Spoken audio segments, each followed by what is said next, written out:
Hey everyone, this is Mike. As we end 2022, I just want to have a little video on what is the meaning of life. So, one of the ideas of counseling is that we don't just look for happiness, we look for meaning. We have meaning and purpose in our lives, right? It's not just, the goal of life is not just to be happy, it's to have a deeper meaning and purpose.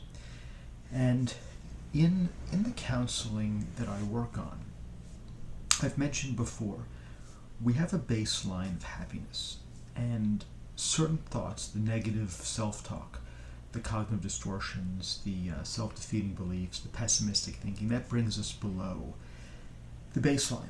And if we challenge those, dispute those, we'll rise, but we'll still only go up to our baseline. What if our baseline isn't that high?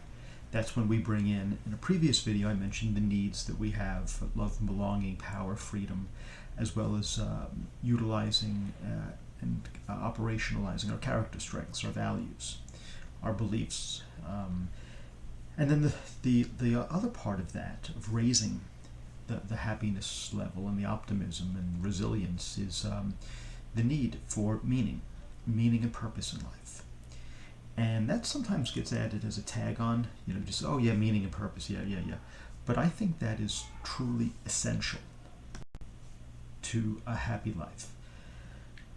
In fact, some people have argued that the goal of life is not to be happy. It's to have meaning in life.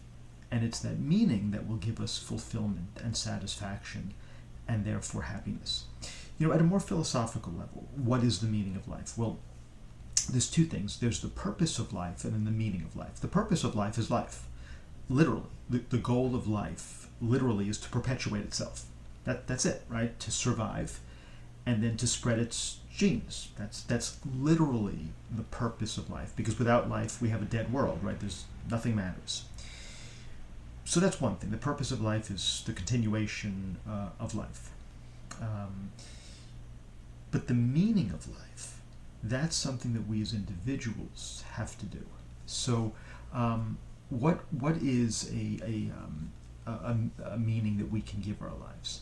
Logotherapy, which is by Viktor Frankl, gives us a clue, right? Logotherapy says that we can get happy and be happy through having some deeper meaning in life. And doing something greater than ourselves, doing something more transcendent. Again, Viktor Frankl had spent time in a concentration camp in World War II. He had developed these ideas actually before World War II, but they really were put to the test when he was put in a concentration camp, and he wrote a famous book called Man's Search for Meaning, and many others, which is well worth your reading. But he posited the idea: what do you do when everything's been taken from you? How do you go on? How do you survive? How do you find some meaning when everything's been taken from you? And we've struggled over these past few years, especially with COVID and all that. Now, I'm not going to say it rises anywhere near the level of World War II and the Holocaust and anything like that, but we had a lot taken from us. How do you go on? Well, certainly the cognitive behavioral stuff, right? The challenging distortions and catastrophizing and exaggerations and the self-defeating beliefs and the negative pessimistic thinking. And then also applying some of the needs, getting the need for love and belonging and fun and freedom and power, and survival. That was a big one during the pandemic. But and then using your character strengths: generosity, kindness, creativity, curiosity, but also meaning. Finding something greater than yourself, and all of these in choice theory with William Glasser, one of the needs is the need for meaning and purpose. Now, sometimes he includes that in the power need. I create a separate category for it. Martin Seligman talks about having the pleasant life, maximizing the pleasures, going for a walk, enjoying nature, taking a hot shower, a glass of wine, but then using your character strengths, the creativity and curiosity. But then he also says the meaningful life is using those character strengths, the curiosity, the creativity, the kindness, the sense of justice, in something greater than yourself, something more transcendent. Now, what are those things? Well, for a lot of people, obviously, the big one is religion and spirituality. Certainly family. A lot of our goals and our future and our legacy is our family. Could be a social cause, getting involved in activism or political causes, environmental causes. It could be just getting in touch with nature, just kind of getting that deeper connection with the world that we live in.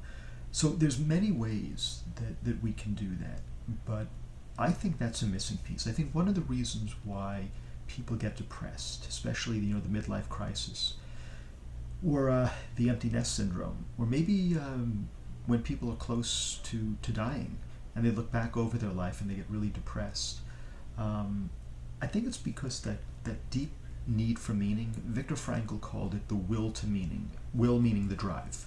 We have a will to meaning, we have a drive to meaning. Freud talked about the will to pleasure, and Adler talked about the will to power, and I know Nietzsche talked about power, the drive to pleasure, to power.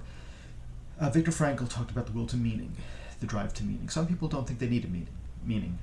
Nope, we're here, that's it. When it's over, it's over. Too bad, folks. I don't need any greater purpose in life. Just going to do the best I can, lead a very hedonistic lifestyle, and when I'm done, I'm done. That's all she wrote. I'm not going to argue with people about that. If that's how they feel, that's how they feel. I just disagree. I think there is a drive, a will, innate in human beings. We want to feel some meaning and purpose. Whether people admit it or not, whether they acknowledge it or not, whether they use it or not, I believe we do have that drive. And if we don't find it, it's going to sit as that pit, that emptiness. That's something that we just don't feel right. No matter how things are going great in our lives, there's something missing. There's that little piece, but it could be hidden.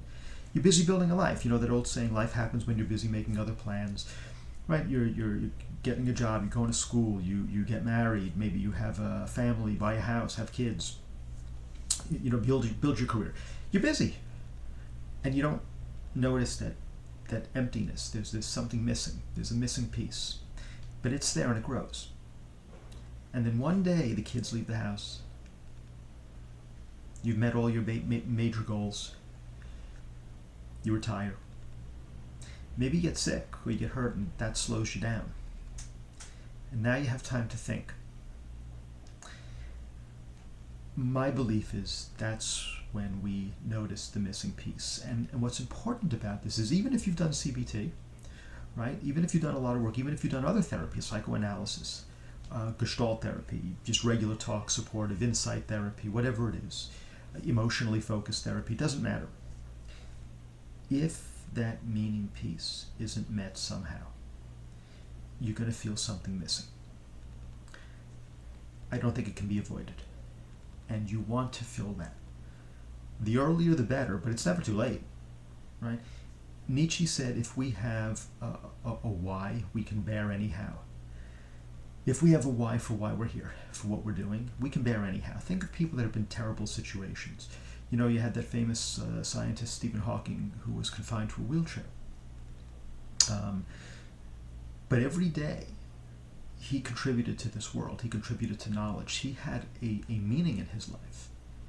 And every day, he did something to contribute to our knowledge and our understanding.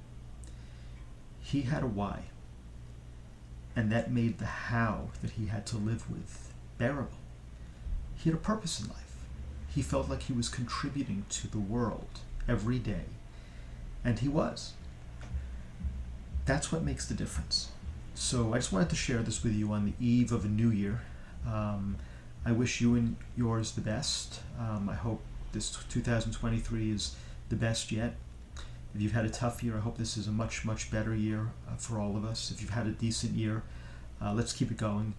And I hope you found this beneficial, and I look forward to speaking with you in the next year. Take care.